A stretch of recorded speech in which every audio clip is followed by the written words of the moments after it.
Introduction. So I'm Katie Merrill. I'm a senior analyst on our cloud practice, and one of my coverage areas includes data and analytics. And I'm joined by my colleague Boz, who is a principal analyst on our professional services practice, and he leads a lot of different coverage areas, but including BI and analytics services.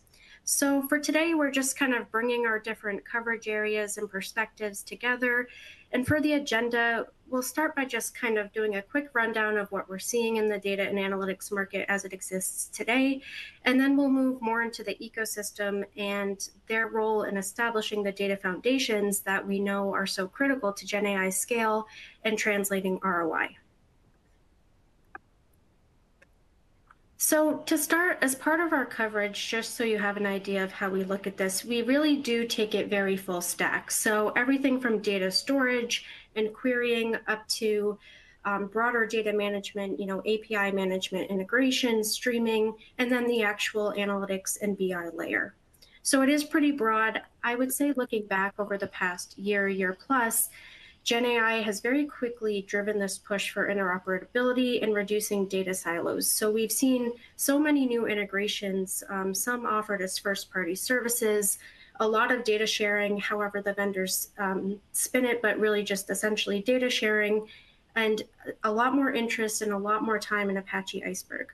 So I think traditionally siloed vendors have recognized maybe they were behind a bit and have since opened up APIs, shifted to open standards, and really are helping craft this kind of future with the GenAI application in mind that it's really seamless to build new apps on a single copy of data. So that's been a pretty big shift in different vendors coming together to kind of, again, break down these silos. And in some cases, for a lot of the partners and a lot of the ecosystem players, it's really helping reduce GenAI lock-in. So in our view, on the interoperability front and the single data access perspective, I think the ecosystem has been pretty effective there, but we know multiple engines and catalogs are really still the motivator. And so a new opportunity we're tracking is really, how do you put the policies in place for all of these different engines that are driving that interoperability? So in some ways, it's kind of creating its own governance challenge. And so I think that's one of the big areas that this data ecosystem is going to have to solve. So that's just kind of one example of something we're looking at. I'll just say from a BI perspective, I think a lot of the feedback that we've heard from customers is GenAI in the analytics space certainly has a lot of potential, and the ability to engage with your data through natural language is certainly valuable, but there has to be effective guardrails on it. And a lot of customers tell us that the underlying data challenges in terms of actually configuring and preparing the data to make it useful in analytics is still really the big challenge. So there's still a pretty wide gap between, all these new tools that in theory sound really great and the underlying data transformation that has to be done. So moving on, we did a pretty big lift to kind of model out what does the actual data cloud and analytics opportunity look like within the broader cloud market and across the different vendors that we track. So this graph kind of shows you that average growth around 30%. So it's growing pretty noticeably faster than the cloud market overall. And if you're interested in the taxonomy and the specific workloads and products that are driving this, please reach out to us after. But just a couple quick takeaways. Databricks continues and will remain in a growth category really of its own, north of 60%. We are seeing a lot of traction for Databricks SQL, so the data warehousing side, doing an increasingly better job of appealing not just to the highly technical people, but those business personas. And then, of course, with the Tabular acquisition, that was a really big, important move for them. So we think that should give them some pretty big inroads to digital natives or customers that were essentially born into Apache Iceberg. The other interesting one here is ServiceNow. So we've always recognized integration revenue for ServiceNow, but their launch of RaptorDB, they're starting to win a couple larger deals there, and then the upcoming availability of Workflow Data Fabric. So for us, that really does put them more squarely into this market. Cognizant was the inaugural partner for Data Fabric, services partner for Data Fabric. And so I think we're seeing more of a recognition that, ServiceNow does the workflow best, but they really didn't have that critical data piece, right, to feed the AI agents. So we see these offerings as putting them more in this market and really rounding out their portfolio.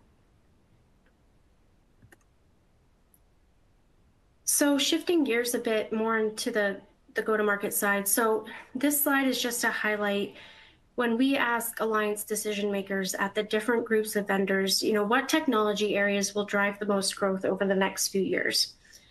So the big takeaway here, as you can see, there's some misalignment in the priorities with the services vendors really looking to that kind of immediate value in a traditional cloud migration implementation engagement. But for the cloud vendors, it was really on the data side. It was initial data strategy and data management. So based on these results, and frankly, what we're hearing from the cloud guys themselves, really the hyperscalers, they're signaling to their partners to consider those data pieces before GenAI. So for a best practice, it's really aligning priorities across the different services vendors and cloud vendors. That's going to be very important in addressing, the upper stack opportunities, if you will, including GenAI. So Boz, with that, I'll pass it over to you to take us a bit deeper into the ecosystem and services implications.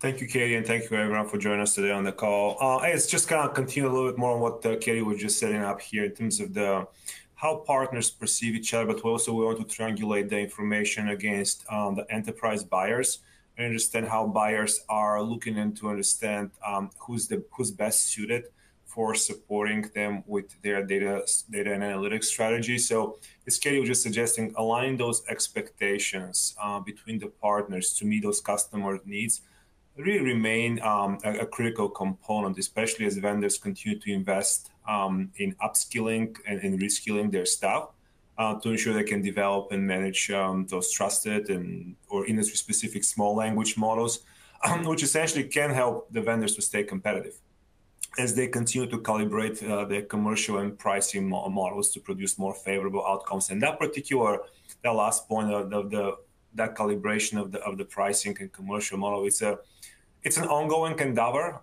We are assessing who is doing it and to what degree at the moment from the services side, but it's in a way of trying to stay aligned, trying to ensure that both parties of the house are really ready for and prepared to deliver on those outcomes and have the trust within their models. Obviously, to do that, establishing the right data price, the right data foundation, and the data strategy can also help the vendors elevate the value of the analytics, but only if they account for the position of the ecosystem partners. It's a moving target. We know that professional services companies are typically the one on the hook for delivering outcomes, which now is putting a little bit more pressure on the ISV community and the cloud community to start thinking about how they build their solutions, because the services companies are also at the same time evaluating are we ready to calibrate our models from traditional times and materials to maybe more of a fixed price or even outcome-based or fee-for-service type of model. So there's a push and pull relationship between the parties, but establishing that data strategy and that data foundation is really critical. So one example here to give is the way some of the vendors are thinking through that ecosystem lens are hyperscalers. They're becoming a little bit more adept at pairing platforms on the ISVs with the GSIs to address the customer pain points. It's kind of gradually evolving into that multi-party alliance setup that we're going to touch on a little bit later in the discussion. But it's about seeing the value of who brings in what value within the stack from a capability perspective, from a service perspective, from a relationship perspective with the client. An example here would be the AWS, which has a close relationship with Snowflake and is proactively pairing GSIs that have demonstrated the skills in the Snowflake data cloud for customer engagement. So a development like this, for example, can help buyers to better understand the role of each partner, which is a necessary framework essentially during the downturn, especially nowadays when enterprises are looking to consolidating vendors and optimizing their digital assets. So it's a lot of moving pieces, and everyone's trying to establish or go deeper within their own swim lane. But that recognition of who does worked well, I think it's an important first step to start with as the data strategy, and building the right data foundation is the prerequisite for a better and faster GenAI deployment and adoption. Move on to the next slide. That'll kind of click down a little bit more on the services side of the equation that we track. So the bubble graph here comes from our analytics professional services benchmark that we publish semi-annually, that looks at 20 vendors. And you can see the mix of vendors: management consultancies, global systems integrators, India-centric vendors, multi-service line providers with hardware in their portfolio. So I wanted to kind of add that to see how those vendors are performing as it relates to the overall data and cloud market, data cloud and analytics market, because a lot of those services revenues that those companies are capturing comes as a result of the partnerships, as a result of the building those proprietary and partner-enabled solutions. So we published this benchmark in January this year, but the data kind of looks through the 2024 time span essentially. And at that time, the 20 benchmark vendors, 8 increased the analytics professional services revenue above the average, which the average at that point was 5.9%, as you can see, with 2 of the vendors achieving double-digit growth. Well, those results were certainly lower than a year ago in 2023 when 7 vendors saw double-digit growth. It was an improvement from the previous 6 months, so like 1H24 timeline, when no single vendor actually increased revenue by double digits. So we saw a gradual improvement of the performance. So that gradual improvement really highlighted the vendors' efforts to capitalize on the opportunities that are enabled by GenAI, AI security, and industry-aligned small language model. In otherwise mature analytics market, I mean, as Katie brought it up, I mean, the analytics and data cloud market is vast, and there's certainly stacks that we look into, but the analytics and BI component are rather mature, and a lot of the revenue that those companies are capturing across the consulting and implementation and modernization and managed services as a result of those BI and analytics that have been going on for a while, right? So it's a fairly mature market. At the same time, profitability continues to improve for all the 20 benchmark vendors, which, we saw a rising profitability as another indicator of improving sales growth, as we believe that those vendors are optimizing their staffing pyramids and testing analytics and AI solutions on their internal operations and within their delivery models before scaling and deploying them to the clients. This in particular is enticing the value propositions for many of the buyers that continue to prioritize their spend towards cost takeout initiatives, which, as I mentioned a moment ago, buyers themselves are looking very closely on who do they work with and how do they take the most advantage of the existing digital stacks and their assets.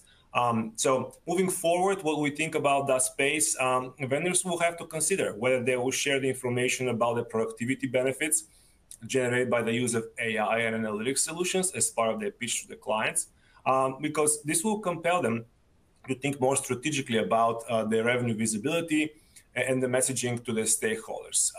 It's not an easy task, especially when you are coming to the client and say, we can guarantee you're going to be able to generate 25 to 35% productivity improvement. What does that mean back to you as a vendor when it comes to your revenue composition and compression potential, and how do you offset some of the margin pressure that you may be experiencing? So it is going to be an ongoing endeavor overall for many of those vendors, especially in the professional services space, that are not accustomed to monetizing IP, especially, and how do they think about their models moving from times and materials to more of a fixed price setup. So essentially what will result is the vendors will be elevating the value of their skill bench, an approach that we believe can help all the parties involved, especially as the GenAI levels the knowledge playing field, developing different career paths, thinking about who within the company is suited for building and managing the large language models, and how do they actually are positioned with the client. That particular that staffing pyramid is the pyramid or some sort of a different shape of the staffing levels and the career paths. That's TBD. Some vendors are experiencing and experimenting, I should say, with those models, but not to full degree. Others are still in the early stages of exploring the ideas around it. But this is where start to thinking about: are you going to be keeping the company at a certain staffing level. We're trying to make some adjustments moving forward. But at the end of the day, the analytic services that those companies are capturing, we see starting to be gradually improving, and especially with profitability improving, it's a good indication overall to the market. Saying, okay, we actually can make money out of within mature market because there's a new wave of opportunities coming from as a result of Gen AI. So that's on the analytics services side. And maybe we can move on to the next slide. And I kind of hinted a little bit earlier is the rise of the multi-party go-to-market approaches. What we mean by that is traditional ecosystems and alliance partnerships have been two-dimensional, right? And it continues to be the case for the most part. But AI and GenAI and the entire stack when it comes to data and analytics requires a different approach, as I mentioned, especially with the hyperscale, looking through the ISV community and looking through the GSI and start to thinking about who can deliver and manage the right workloads for the client. So this becomes like a three-way partnership, right? So just to give a quick kind of a disclaimer here, the vendors that we have listed across the three groups of companies are not, and we're not saying horizontally they partner with each other. We're not saying Boomi and AWS and Accenture have a partnership in the moment. We just want to give them as a list of examples of coverage that we have across the couple of reports that we've been speaking about today. But with that being said, a perfect example here of a multi-party alliance here would be a recent announcement between Deloitte and Google Cloud and ServiceNow, specifically around agent-to-agent interoperability for data management that Katie spoke in the beginning in the presentation today. So it is an evolving space. It's a space that requires different frameworks in terms of engagement frameworks, in terms of orchestration frameworks, management. Really, it boils down to accountability and setting around the right foundation around knowledge management, which is a key driver for those multi-party alliances to actually to work, the ecosystem angle. But it's an evolving space that actually buyers do appreciate, as I mentioned before. That actually helps to, especially with the data space so vast and so complex, but so necessary to do it. Those multi-party alliance networks are something that we are tracking. We're getting some more data from our Voice of the Partner report that we are currently in the field. So we should get a little bit up-to-date information towards the end of the month, early next month. So stay tuned on updates from multi-party alliances, networks, readiness on the buyer, on the vendor side. But I think we do see the data space and data market really being right for taking advantage of such setup. Katie, I'm not sure if you want to add some more on that multi-party alliances go-to-market approach. Yeah, sure. So yeah, I think the Google Cloud, Deloitte, ServiceNow example is a really compelling one. The role of Deloitte coming in and building those agentic use cases specific for ServiceNow, so field service management on GCP. So we'll kind of be monitoring how those relationships progress with agentic AI, of course. The only other thing I'd say, I think looking at this list, Informatica does continue to stand out for us. They do have very strong engineering partnerships with the hyperscalers. So they were a very early design partner for Microsoft Fabric that, from a data quality perspective, they're really embedded in the OneLake layer. So really making a compelling case for driving usage on Informatica's platform. They just did another integration with Google Cloud at the cataloging layer. I don't think anyone's really challenging that Google Cloud is strong at the data storage and analytics layer, but cataloging, frankly, has really not been their strong suit. And perhaps they'll be pushed to launch a truly operational catalog in the future here, depending on what their peers do. But for now, Informatica really coming in and kind of filling that gap. So that was a notable development as well. So it is the hyperscalers, but I just say, they work with a lot of other data ISVs on this list as well. So we really do see them kind of playing that role of a neutral data management layer. If you look at some of the other data ISVs on that list, they really can't partner with most of each other, at least in the same way, because there's simply too much overlap. So you see IDMC connecting, to Mongo, the operational database, but also data analytics and querying with Databricks and Snowflake. So I think on the tech side, they've done a pretty good job of filling gaps and kind of working across the spectrum. And now I think we're seeing the GSIs recognize that value as well and seeing some more investment there. I think there's number of certified resources across the core GSI partners for Informatica was up 25% year over year last quarter. Another interesting development too is the SAP integration with Databricks. I think, I don't cover SAP, but that was a pretty big evolution, I think, in their partner strategy, and a really big win for Databricks as well. And so I think now they're starting to kind of push that relationship out, that new service out within SAP's suite, maybe making it compelling, right, for partners to kind of build those use cases on top of that platform. So those are a couple examples that we're tracking. We'll continue to monitor that, how this multi-party go-to-market approach works. Like Boz mentioned, it's still very two-party, and not everyone is really sold into the approach, but we think, we've seen some pretty compelling use cases across some of these data ISVs that really drive up the win rates. So it's something we'll continue to monitor going forward. Yeah, and just to kind of add a little bit more here on the GSI side, I mean, we know that some of the management consultancies, for example, are evaluating what's next in their value proposition overall. Should they build out managed services arms or expand their managed services arms? And if they do, how should they do it? Or they should stay up a little bit more higher up on the value chain and use delivery partners as part of their go-to-market efforts. And some of them already have some formal relationships that are in place, and some of them are forming others as we speak. But when you start thinking about, let's say, EY and Infosys, now you start thinking, okay, which technology are those two going to implement on which infrastructure? So is it like the EY and Infosys and SAP? Because EY is kind of restricted around how many partners, which partners they can have joint go-to-market efforts. So Infosys, SAP is also a strong relationship partner to Infosys. And then who's the infrastructure provider? Is it the Microsoft or AWS? They're becoming like a four-way partnership, right? And then if you add a data platform in the mix or any other ISV in the mix that makes sense in the stack, now you're becoming like a 4 or 5-way partnership.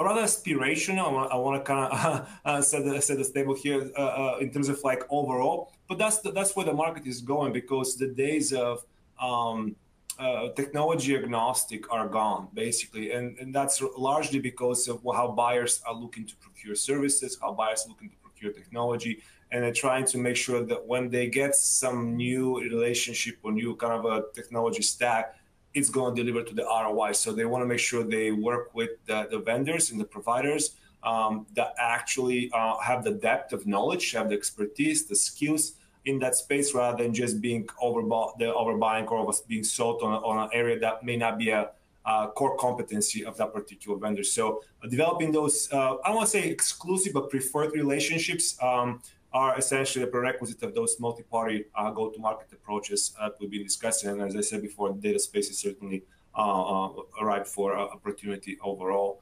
So that's, I think, kind of like a short and sweet discussion that we had prepared for today. Let's see if any questions came through. Unless Katie had any kind of last-minute comments before we wrap up the presentation. No, I think we're good. We can probably go to Q&A. It looks like there is one here that's just asking about the customer challenges that we're hearing on the data side. I would just say, most of them are really focused on the unstructured side, of course. So unstructured data lifecycle management being that aspect, and of course governance, and how do you put the right controls in place for who has access. Data classification, and we talked about cataloging a bit. Customers tend to do those stages differently, but getting those assets in place first before you train the model is really critical to, fully understand your estate. You don't want anything affecting, how the model reacts. And so you have to do that preparation first and then kind of fending it off any potential hallucinations with guardrails. And then I think another emerging area is, we're seeing reasoning models come up more and more. But I think data validation too is a big challenge as well that we hear from customers.